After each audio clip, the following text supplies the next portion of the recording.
أعوذ بالله من الشيطان الرجيم بسم الله الرحمن الرحيم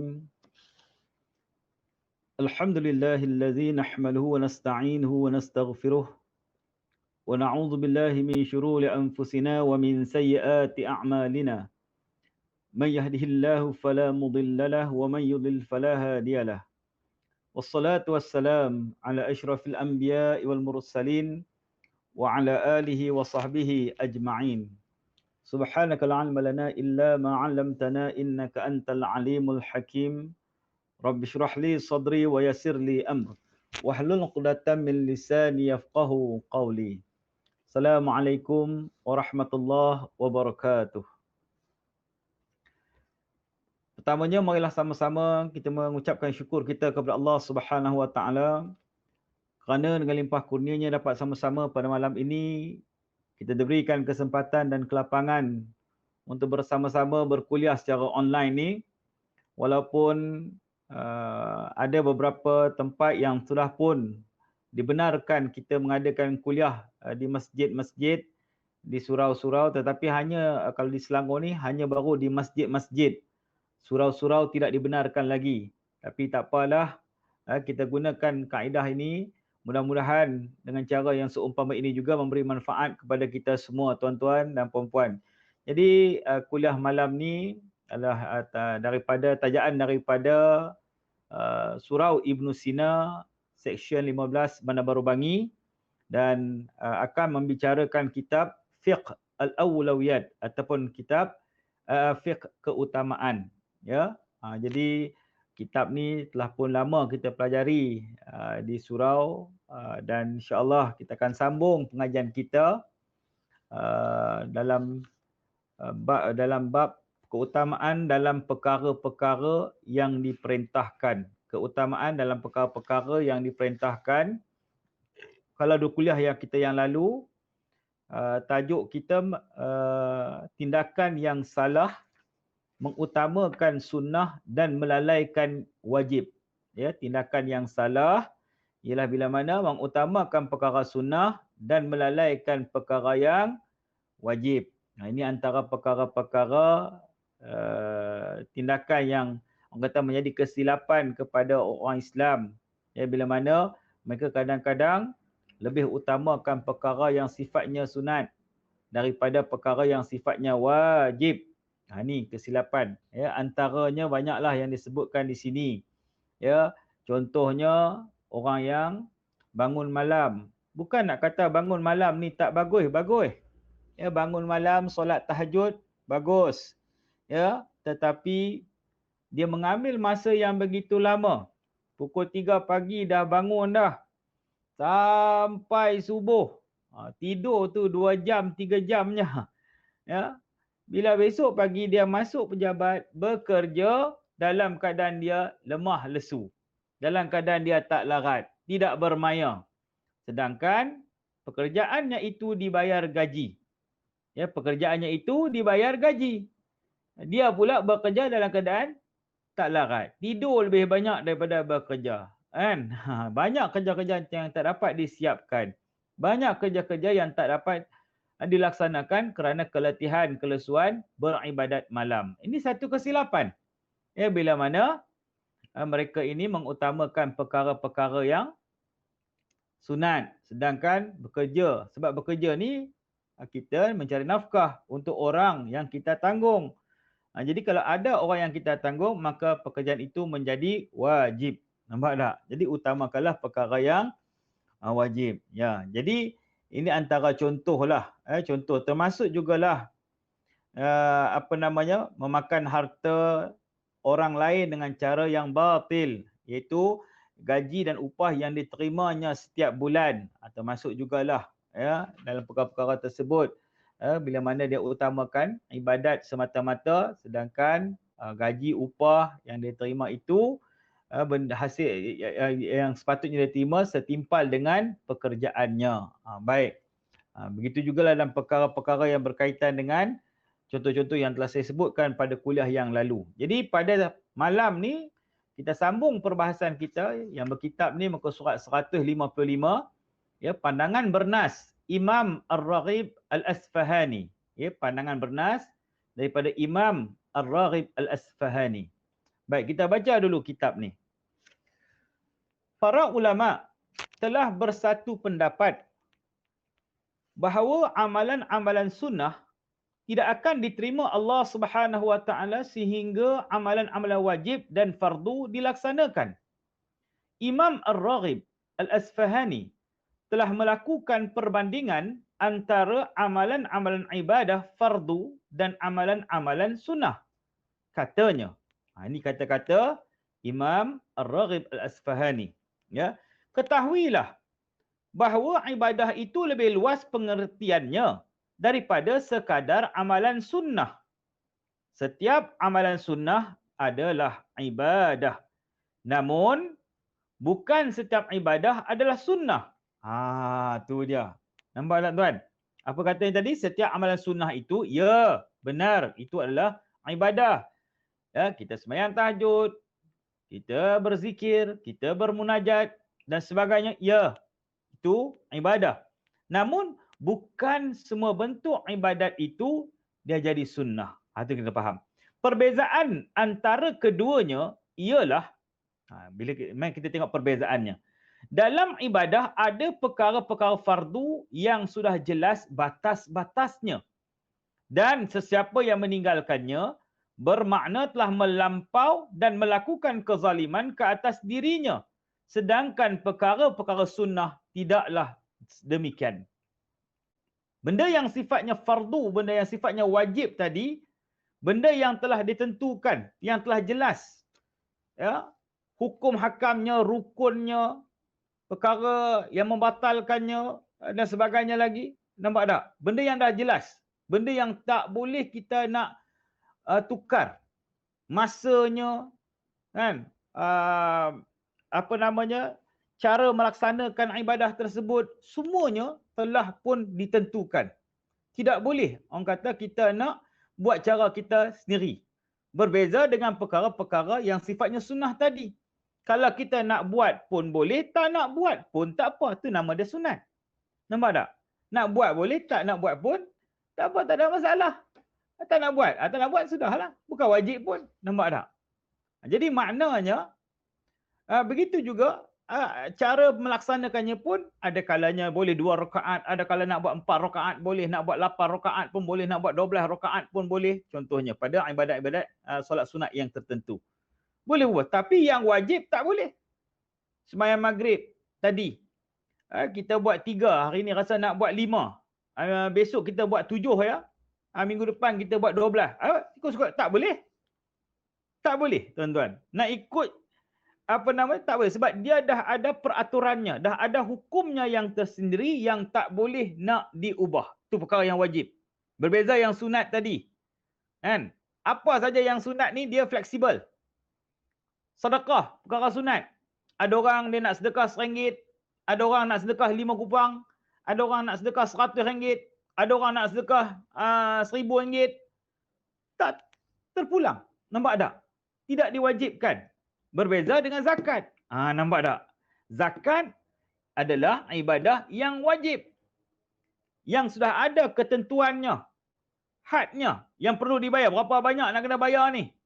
2% ke, 5% ke, 10% ke, 15% ke, 100% ke? Nampak tak? Kan? Dah ada hadnya. Zakat, okey kata 2.5%. Takat itu je. Tak boleh kita nak ubah. Saya nak bayar 1% je lah. Tak boleh, tuan-tuan. Kerana itu hadnya. Tapi sedekah, wakaf ke, benda yang sunat, terpulanglah. Nak bagi sikit ke, nak bagi banyak ke, terpulang. Sebab dia tidak ada batasannya, tuan-tuan. Ini yang membezakan antara perkara yang wajib dengan perkara yang sunat tadi, tuan-tuan. Itu yang disebutkan oleh Imam Ar-Raghib Al-Asfahani. Kita baca lagi. Seseorang Muslim tidak akan dapat menyempurnakan amalan-amalan sunnah melainkan apabila ia telah terlebih dahulu menyempurnakan amalan-amalan fardu. Kerananya memelihara dan memberikan tumpuan kepada ibadat-ibadat fardu adalah perkara yang paling utama. sedangkan melaksanakan ibadah sunnah termasuk perkara tambahan. Ibadah sunnah tidak akan diterima apabila ibadah fardu disia-siakan. Ibadah fardu adalah asas, sedangkan ibadah sunnah adalah tambahan dan penyempurna. Maka tidak akan ada kesempurnaan apabila tidak ada asasnya. Seperti kata pepatah, sesiapa yang meremehkan perkara asas, maka tidak akan sampai kepada tujuan. Ni penjelasan daripada Imam Ar-Raghib Al-Asfahani dalam perkara ini, tuan-tuan. Ya, tidak akan sempurna amalan sunnah kita apabila terlebih dahulu sebelum kita melaksanakan tuntutan perkara-perkara yang difardukan atau yang diwajibkan. Maknanya, nak buat perkara yang sunat, pastikan perkara-perkara yang wajib ataupun fardu itu kita telah laksanakan terlebih dahulu. Kita sibuk nak buat sembahyang sunat ba'diyah contohnya, tapi yang fardunya tak buat lagi. Kan? Ada orang datang sembahyang masjid, buat solat sunat, tapi yang wajib dia tak datang pun. Itu pun satu perkara yang tak kena, tuan-tuan. Sedangkan yang wajib itulah yang perlu lebih diutamakan daripada yang sunat. Kan? Kalau berpuasa, Isnin Khamis dia jaga sungguh. Masuk Ramadan, ada kala puasa, ada kala tak puasa. Tak boleh lah. Kerana Ramadan ini yang wajib. Sedangkan, Isnin Khamis itu puasa yang sunat, tuan-tuan. Jadi tak sempurna. Kerana yang wajib itu dikatakan perkara yang asas. Sedangkan yang sunat itu hanyalah penyempurna, tuan-tuan. Ibaratnya kita ada rumah. Rumah ni benda asas dalam kehidupan. Daruri. Mesti ada tempat kita nak berteduh. Tempat kita nak berehat. Kan? Tempat kita nak berkasih sayang dengan ahli keluarga. Benda yang asas dalam kehidupan kita. Perlu ada rumah, tuan-tuan. Kan? Perlu tak kira lah rumah beli ke, rumah sewa ke, rumah besar pangsa puri ke, rumah flat ke, rumah banglo ke, whatever lah, tuan-tuan, terpulang. Ya, tapi rumah itu asasnya. Kita nak cantikkan rumah kita. Kita buat landscaping dia, kita buat air terjun, mini air terjun, kita buat kolam renang, kita bubuh pokok bunga. Itu penyempurna, tuan-tuan. Bagi rumah nampak cantik, comel rumah dia, pokok bunga punya banyak. Nampak tak? Kan? Ada rumah saya tengok tu, tempat bela kucing pun ada, tuan-tuan. Punyalah cantik, ada aircon lagi. Rumah dia ni rumah kucing pun ada. Tu. Nampak? Kita bela kucing juga, tapi bela kat luar je lah. Nampak tak? Jadi maknanya, itu hanyalah penyempurna saja, tuan-tuan. Sedangkan asasnya ialah perlu adanya rumah untuk kita berlindung, untuk kita berehat, untuk kita berkasih sayang dan sebagainya lagi. Jadi maknanya, yang itu yang penting. Jangan kita sibuk dengan pokok bunga, kita sibuk dengan landscape, tapi rumah kita bumbung pun tak ada. Nampak? Kita dah sibuk dengan yang luar-luar, yang dalam tu tak sempurna. Nampak yang wajib? Bumbung tak ada, tingkap tak ada, rumah kau tak ada bumbung, macam mana? Rumah kau tak ada, perkara-perkara yang penting di dalamnya macam mana? Dapur tak ada, bilik air tak ada, macam mana? Jadi maknanya, yang wajib itu perlu diutamakan terlebih dahulu. Ini dikatakan perkara yang menjadi asas dalam kehidupan kita, tuan-tuan. Baik. Sambung lagi kata Imam Ar-Raghib Al-Asfahani. Sesiapa yang sibuk melakukan amalan-amalan fardu sehingga luput daripadanya amalan sunnah, maka orang tersebut berada dalam keuzuran, boleh dimaafkan. Namun, sesiapa yang sibuk dengan amalan sunnah sehingga melupakan amalan fardu, maka orang tersebut telah pun terpedaya. Yang ini terpedaya dengan apa? Terpedaya dengan hawa nafsunya. Allah Ta'ala telah mengisyaratkan untuk berbuat adil, yang ini melakukan amalan fardu sebelum berbuat ihsan, yakni melakukan amalan sunnah. Seperti mana Allah Ta'ala sebut dalam surah An-Nahl ayat 90. Sesungguhnya Allah menyuruh kamu berlaku adil dan berbuat kebajikan. Jadi tuan-tuan, seterusnya apa dikatakan Imam Raghib di sini, dia kata siapa-siapa yang sibuk melakukan amalan yang wajib, maknanya sehingga luput daripada amalan sunnah, maka orang tersebut dalam keuzuran, makna boleh dimaafkan. Dia buat benda yang wajib, dia utamakan benda yang wajib, nampak tak? Bekerja ni wajib tak? Wajib, nampak tak? Sehingga melupuskan perkara yang sunnah, maka dimaafkan. Saya ambil contohlah ni musim-musim COVID ni, COVID-19 ni tuan-tuan. Ya. Ada masjid-masjid yang tidak membenarkan kita duduk lama dalam masjid. Semayang, habis semayang, keluar masjid. Kami nak zikir, kami nak wirid, kami nak baca Quran, minta maaf, tak dibenarkan oleh pihak jawatankuasa masjid. Contohnya. Kita pun, dah orang tak bagi kita baca Quran, tak bagi kita zikir. Apa guna masjid kalau tak boleh nak baca Quran? Apa guna masjid nak zikir tak boleh, nak iktikaf lama-lama tak boleh? Kita pun marahlah. Banking semacam tuan-tuan. Ya, mentang-mentang lah lama tak boleh masuk masjid, kan? Dah boleh masuk, kejap-kejap je pula tu berangin tubuh badan. Macam hari ni lah ramai tak boleh sembahyang Jumaat. Kan? Ramai yang marah. Memang solat Jumaat itu wajib. Kan? Wajib. Malahan sebelum PKP ni pun kita tahu benda itu wajib. Tetapi ada benda yang sifatnya daruri. Ni, soal nak jaga nyawa ni, benda yang termasuk dalam maqasid tuan-tuan. Tujuan dan matlamat syariat Islam itu juga nak jaga nyawa. Kalau pakat kena berjangkit habis penyakit tu tuan-tuan, kena pada jamaah kita, Pak Imam pun pakat mengelupa kena COVID-19 ni tuan-tuan. Tok siok pun tak bangun sudahnya. Apa cerita tuan-tuan? Ada orang membandingkan, pasal raya pun boleh ramai-ramai, masjid ngapa tak boleh? Inilah satu pandangan kita nak panggil dangkal sekarang, orang marah. Nampak? Kan? Apalah orang masjid punya teruk, nak pergi nak masuk tak boleh, nak tu tak boleh, nak ni tak boleh. Kami lah ni pergi pasar raya senang je, nak pergi sana nak pergi sini tak ada masalah apa pun, bebas je. Nampak, dia tak faham agama ni. Hani kata agama menjaga tuan-tuan, ya, agama ni menyelamatkan maruah kita, menyelamatkan nyawa kita, menyelamatkan harta benda kita, menyelamatkan diri kita ini daripada kebinasaan. Dia tak faham benda-benda macam tu, sehingga dia nak bandingkan orang pergi pasar raya dengan orang yang pergi masjid. Ni agama ni nak jaga kita tuan-tuan. Sebab tu orang agama patut dia lebih faham. Kita kata ikut peraturannya, kan? Datang masjid ambil suhu, tembak dahi tembak dahi. Bagi lah. Ada yang tunjuk keras kepala. Tak nak. Saya sihat.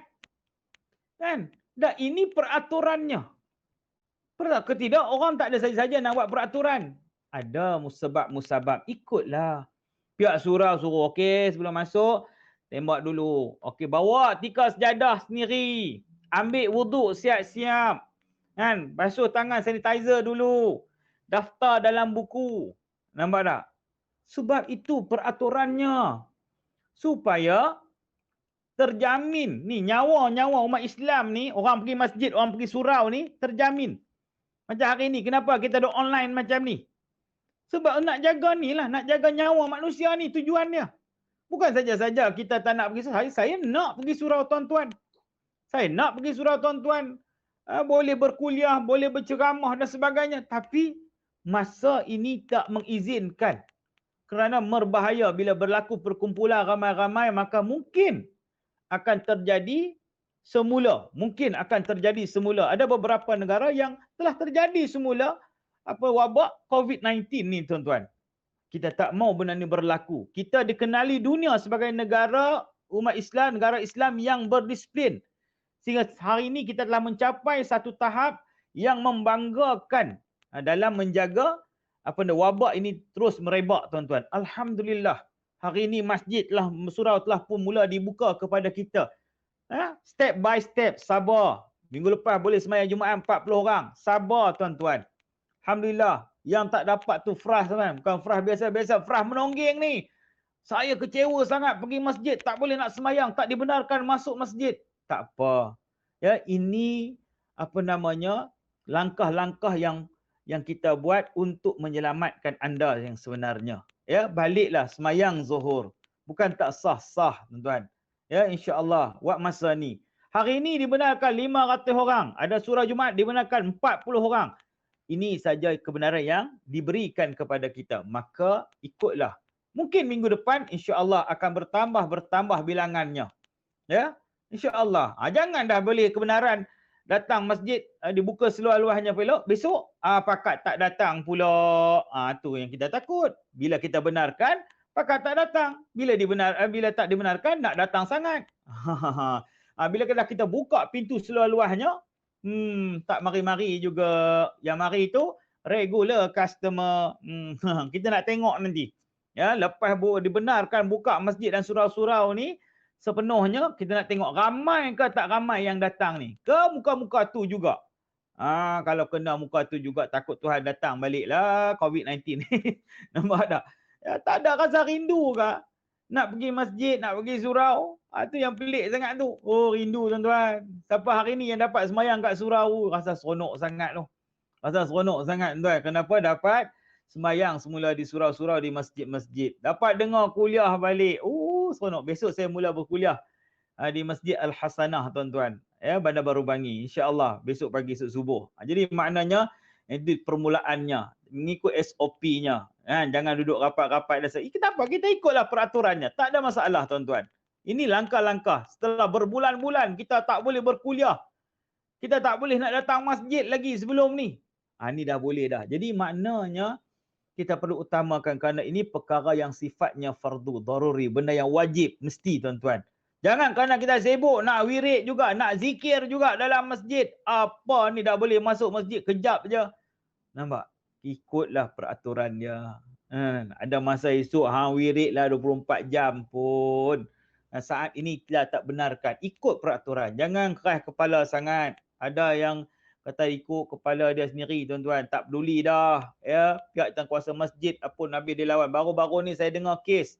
Ya, ada rombongan-rombongan yang nak buat yang nak bernikah dalam masjid. Ya, kita benarkan dah sekarang ni. Pihak Jabatan Agama dah benarkan nak menikah dalam masjid. Ya, bagus nak mendirikan masjid, buat dalam masjid. Baguslah tu. Tapi malangnya kita dah pesan, tolong ikut peraturannya. Kita hanya benarkan 20 orang je masuk. Oi, tak. Kalau boleh ni, rombongan 3 biji bas ni pakat semua nak masuk. Kita dah kata peraturan dia macam ni. Dia buat muka bengking, dia marah, dia maki dan kuasa Tok Imam, Tok Siak, Tok Bilal. Pakat kena maki belaka, tuan-tuan. Kenapa? Nikah punya pasal. Nampak tak? Nak nikah. Ya Allah, nak menikah tu pengantin cukup syarat. Ada pengantin lelaki, pengantin perempuan, ada wali, ada saksi, ijab kabul. Cukup, settle dah. Hak yang lain-lain ni sibuk-sibuk ramai-ramai ni buat apa? Duduk luar lah. Kawan tu dah menikah esok, nak buat kenuriah, pergilah makan. Nampak tak? Pakat tak boleh. Ni maklong dia, ni pak lang dia, ni maksu dia. Pakat semua nak masuk belakang. Ni sepupu, sepapat, ni ipak lah. Apa semua nak masuk. Bergaduh habis, tuan. Ya Allah, ya, tolonglah kita ni orang Islam. Faham, kena faham situasi ni. Ya, faham suasana hari ni, kena faham bi'ahnya, environmentnya macam mana. Ya, kalau tuan-tuan orang mengaji, tuan-tuan akan ikut pada tak apa, kami duduk kat luar, yang menikah pergi menikah. Ya, pergilah mak bapak dia, adik-beradik dia saja yang masuk. Nampak tak? Tak dibenarkan. Tu salah dok marah mengamuk, tak tentu hala malu kita, tuan-tuan. Sebagai seorang Islam, kita rasa malu bila mana ada pihak-pihak yang seumpama ini. Baik. Jadi itulah. Ya, bila mana kita ni utamakan yang fardu, sehingga terluput perkara yang sunat, dimaafkan. Tak apa. Tetapi bila mana kita buat dengan sibuk dengan perkara-perkara yang sunat, sehingga melupakan amalan fardu, maka ya sebenarnya orang tu sebenarnya telah pun terpedaya. Terpedaya dengan apa? Terpedaya dengan hawa nafsunya, tuan-tuan. Terpedaya dengan hawa nafsu kerana terikut-ikut dengan apa namanya? Dengan rentak dia. Suka orang kata keinginan dia nak buat perkara-perkara yang sunat tadi. Inilah sikap orang yang tidak ada ilmu. Kita suruh mengaji, dia tak nak mengaji. Akibatnya, benda yang tak patut diutamakan, hak itulah yang dilebih-lebihkan. Tapi benda yang diutamakan, dia remeh-remehkan, tuan-tuan. Ya, benda-benda yang wajib, yang fardu tadi, dia buat main ringan-ringan. Tapi benda yang sunat, hak itulah yang diberat-beratkan sangat. Inilah kesilapan kita sebenarnya. Ni yang dikatakan mengikut nafsu itu tadi. Ya, baik. Sedangkan perintah Allah menyuruh kita berlaku adil, ya, dan berbuat kebajikan, maknanya melakukan perkara yang fardu itu terlebih dahulu, barulah kita orang kata sampingkan dengan perkara-perkara yang sunat. Baik. Seterusnya, keutamaan fardu ain ke atas fardu kifayah. Seperti yang kita sudah bincangkan terdahulu, bahawa perkara-perkara fardu dan wajib kita utamakan dan dahulukan daripada perkara-perkara sunnah. Namun begitu, perkara-perkara fardu tersebut ada beberapa peringkat. Misalnya, fardu ain mesti diberikan keutamaan ke atas fardu kifayah. Kerana masih ada kemungkinan sebahagian orang boleh melaksanakannya sehingga gugurlah kewajipan ke atas sebahagian yang lain. Berbeza dengan fardu ain yang tak boleh digantikan oleh orang lain, melainkan orang yang bersangkutan sendiri mesti melaksanakannya. Okey. Dalam masalah fardu, perkara fardu ni maknanya kita perlu ingat bagi pada dua, fardu ain, fardu kifayah. Jadi keutamaan dia yang mana satu? Sudah tentulah fardu ain ke atas fardu kifayah. Jangan kita terlalu mengutamakan perkara-perkara yang berkaitan fardu kifayah tetapi mengabaikan sesuatu yang sifatnya fardu ain. Baik, saya bagi contoh-contoh di sini. Hadis-hadis yang diriwayatkan daripada baginda Nabi Muhammad sallallahu alaihi wasallam menjelaskan bahawa fardu ain mesti didahulukan dan diberikan keutamaan ke atas fardu kifayah. Salah satu misal yang sangat jelas ialah keutamaan berbuat kebajikan kepada kedua orang tua ke atas jihad fi sabilillah, yakni di jalan Allah, yang bersifat fardu kifayah, iaitu jihad talab ofensif, di mana pihak musuh berada di negeri mereka dan kita melakukan penyerangan terlebih dahulu sebagai upaya untuk menghalangi mereka daripada menyerang negeri kita. Apabila sudah ada sebahagian kaum muslimin yang bersedia untuk menyertainya, maka gugurlah kewajipan ke atas sebahagian yang lain, melainkan apabila imam ataupun pemimpin memerintahkan semuanya untuk terjun ke medan perjuangan tersebut. Baik, contoh di sini tuan-tuan, ya, yang dikatakan fardu ain itu perlu lebih diutamakan daripada fardu kifayah. Contoh yang jelas ialah bila mana seruan untuk berjihad, seruan untuk berperang, tuan-tuan, fi sabilillah ini, ya, yang sifatnya fardu kifayah. Kenapa? Kalau dah ada sebahagian daripada kalangan kita ini yang melaksanakan tuntutan fardu kifayah, iaitu berjuang fi sabilillah, sudah memadai, tak perlu semua. Kan? Bukan semua pun mampu berperang pun. Ya, orang yang tak pandai guna senjata, orang awam yang tak reti, tak tahu taktikal nak berperang, pakat pegang senjata belaka, maka sudah tentulah lebih berbahaya keadaannya. Maka bagilah kepada pihak-pihak yang berkemampuan, orang yang biasa pegang kata yang terlibat dalam bidang ketenteraan, yang dah biasa kata bermain dengan senjata dan sebagainya. Okey, nak berperang silakan. Tapi orang yang tak biasa nak bawa orang macam ni, hancur lagi, tuan-tuan. Ya, mungkin menyusahkan lagi. Jadi kalau sudah ada sebahagian daripada mereka ini berada di medan peperangan, medan jihad, sudah memadai. Tak perlu semua orang nak pergi medan jihad, tuan-tuan. Ya, cikgu-cikgu sekolah pun kena pergi juga. Allah, biasa pegang pen, marker je, tiba-tiba kena pegang pistol M16 pula, main machine gun ni, pening kepala cikgu, tuan-tuan. Ya, bukan cikgu, ustaz pun 2/5 juga. Bukan semua, bukan kita ni ada kemampuan pun nak buat perkara-perkara itu. Maka itu sifatnya fardu kifayah tadi, tuan-tuan. Ya, jadi melakukan kebajikan dan berkhidmat kepada kedua ibu bapa, ayah bonda adalah lebih utama dan mulia daripada ke medan jihad talab tersebut. Dalam satu perkara yang lain pula, satu perkara yang lain pula, menjaga mak bapak, berkhidmat, menjaga kebajikan ibu bapa itu pula lebih utama dan mulia daripada pergi ke medan jihad. Ay, kita nampak pergi berjihad ni dah hebat dah.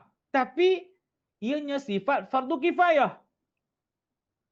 Sedangkan apa namanya? Menjaga mak bapak, menjaga ibu dan ayah itu sifatnya fardu ain, tuan-tuan. Allah. Perkara ini telah ditegaskan oleh baginda Nabi Muhammad sallallahu alaihi wasallam dalam sebuah hadis yang diriwayatkan oleh Syaikhan. Yang diriwayatkan oleh siapa? Imam Bukhari dan Muslim. Daripada Abdullah ibn Amr ibn Al-As radhiyallahu anhu katanya, seorang lelaki datang menghadap Rasulullah sallallahu alaihi wasallam dan meminta izin untuk dibenarkan pergi berjihad. Kemudian baginda bertanya, "Adakah kedua orang tua kamu masih hidup?" Katanya, "Ya." Baginda berkata lagi, "Berjihadlah dengan melakukan kebajikan kepada mereka."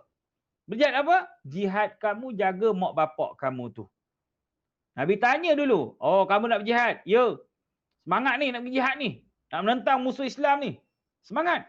Tapi dalam masa yang sama, ada lagi mak bapak yang perlu dijaga. Nabi kata, pergi jaga mak bapak. Jihad kamu, jaga ibu dan ayah kamu. Nampak? Ada orang lain boleh pergi berada di medan jihad. Tak apa, kamu jaga mak bapak kamu. Oh, nampak? Kena faham tu. Dan dalam riwayat Imam Muslim berkata, seorang lelaki datang menghadap baginda Nabi Muhammad sallallahu alaihi wasallam seraya berkata, "Aku berbai'ah kepada Tuan untuk berjihad dan berhijrah dan berjihad kerana mengharap keridhaan Allah." Bertanya baginda, "Adakah salah seorang daripada ayah bondamu masih hidup?" Jawabnya, "Ya." "Kedua-duanya masih hidup." Baginda bersabda, "Pulanglah kepada kedua orang tua kamu dan layanlah mereka dengan sebaik-baiknya." Dalam riwayat yang lain, seorang lelaki datang menghadap Rasulullah sallallahu alaihi wasallam seraya bersabda, "Aku datang menghadap Tuan untuk berhijrah dan berjihad dan daku tinggalkan kedua orang tuaku dalam keadaan menangis sedih." Baginda bersabda, "Pulanglah kamu kepada mereka. Jadikanlah keduanya tertawa seperti kamu menjadikan mereka menangis." Hadis riwayat Abu Daud dan selain dalam bab al-jihad. Ya, hadis riwayat Ibnu Majah dan juga diriwayatkan oleh Al-Hakim dan mensahihkannya. Allahu Akbar. Jadi kita jangan sangka tugasan berada di medan jihad ataupun mereka-mereka yang berhijrah itu dah rasa hebat dah. Akulah ni duduk Kuala Lumpur, akulah ni duduk Putrajaya, akulah ni duduk kat Bangi, akulah ni duduk, aku hijrah daripada kampung, aku menjadi orang yang hebat. Ya, bagus. Saya tak kata tu benda tu tak penting. Penting. Penghijrahan itu penting. Tetapi dalam masa yang sama, sekiranya penghijrahan kita, jihad kita menyebabkan berlakunya pengabaian kepada kedua ibu bapa kita, tak ada orang nak jaga, menyebabkan mereka menjadi orang yang bersedih, maka itu ya satu perkara yang sepatutnya tidak kita lakukan sebagai seorang Islam. Kerana keutamaannya, Nabi suruh apa? Daripada berjihad, Nabi suruh pergi balik jaga mak bapak kamu. Gembirakan mereka. Jadikan mereka seperti jadikan keduanya tertawa. Gembirakan mereka. Nampak tak? Kalau mereka susah, senangkan hidup mereka. Ya, ada orang yang tak ke mana. Ya, yang tak pergi ke mana. Kenapa, tuan-tuan? Kenapa? Kerana nak jaga ibu dan ayahnya. Bukan dia tak suka nak pergi Kuala Lumpur, bukan dia tak suka nak buat itu ini, tetapi kerana ada orang tua yang perlu dijaga. Nanti apa pahal berlaku kat aku, siapa nak jaga mak ayah aku ni? Siapa nak jaga mereka? Siapa nak pelihara mereka? Itu yang dia lebih fikirkan. Memang betul, itulah tindakannya. Ada adik-beradik yang mungkin berhijrah. Ada adik-beradik yang duduk bersama ibu dan ayah mereka di kampung-kampung. Jaga mak sakit, ayah sakit. Kena pula ada yang uzur, ada yang sakit, tak boleh nak bangun. Siapa yang nak uruskan? Oh, dia ni yang uruskan. Dialah basuh berak, dialah yang mandikan ibu dan ayahnya. Tuan-tuan, jangan perlekehkan mereka ini. Mereka inilah orang-orang yang hebat. Jihad mereka yang begitu hebat, yang mungkin tak kita sendiri pun tak mampu nak buat. Gaji kita mungkin beribu, gaji kita mungkin berpuluh ribu. Tapi sanggupkah kita nak basuh berak bapak kita? basuh berak mak kita, kencing mak kita, ayah kita. Tak sanggup tuan-tuan. Kita rasa kita dah hebat, tapi orang yang mampu menguruskan ibu dan ayahnya itulah hakikatnya lebih hebat. Ini juga jihad tuan-tuan. Ini juga suatu keutamaan yang tuan-tuan perlu faham. Kadang-kadang mereka tak faham. Ya, mereka rasa mereka ni dah hebat dah. Duk bandar mampu mengubah kehidupan mereka dan sebagainya lagi. Ya. Jadi tuan-tuan, ya, ini yang perlu kita faham. Baik, dalam hadis yang lain kita sambung sikit lagi. Anas bin Malik radhiyallahu meriwayatkan bahawa seorang lelaki datang menghadap Rasulullah SAW serta berkata, aku sangat suka untuk pergi berjihad. Namun tiada bekalan yang mencukupi. Bagi dia bertanya, adakah salah seorang daripada kedua orang tua kamu masih hidup? Lelaki itu menjawab, ada ibuku. Nabi SAW bersabda, maksudnya carilah kerana Allah dengan berkhidmat kepada ibumu apabila kamu telah melakukannya. Ya, bermakna kamu mendapatkan pahala haji, umrah dan jihad. Allah, orang yang menjaga mak bapak tu dapat pahala apa? Dapat pahala haji, umrah dan jihad. Baik, Muawiyah Ibn Jahim radhiyallahu anha meriwayatkan bahawa Jamihmah datang menghadap Nabi Muhammad sallallahu alaihi wasallam serta berkata, wahai Rasulullah, saya hendak pergi berperang dan datang meminta pendapat tuan. Bagi dia bertanya, adakah ibumu masih hidup? Jawabnya, ya, ibu saya masih hidup. Nabi bersabda lagi, layanlah dia kerana sesungguhnya syurga ada di kakinya, iaitu pada keredaan dan doanya bagi kamu. Hadis ini hadis riwayat Imam An-Nasa'i dalam bab jihad. Hadis tersebut juga diriwayatkan oleh At-Tabrani dengan sanad jayyid daripada Muawiyah Ibn Jahimah, katanya, aku datang menghadap Rasulullah sallallahu alaihi wasallam memohon izin untuk pergi berjihad. Lantas baginda bertanya, adakah kedua orang tuamu masih hidup? Jawabku, ya, keduanya masih hidup. Baginda bersabda, layanlah keduanya kerana sesungguhnya syurga itu berada di kedua kakinya. Tuan-tuan, maksud syurga berada di kedua kaki itu bukan kita tengok tapak kaki mak kita tak nampak apa syurganya, nampak kematu je. Dah, bukan itu maksudnya. Maknanya pada kedua orang tua kita itu adanya redha dan doa daripada doa untuk kita ni tuan-tuan. Tu maksudnya, ya, pada keredaan dan doanya bagi kamu, kata Nabi SAW. Jadi menjaga ibu dan ayah itu hakikatnya juga adalah merupakan satu jihad.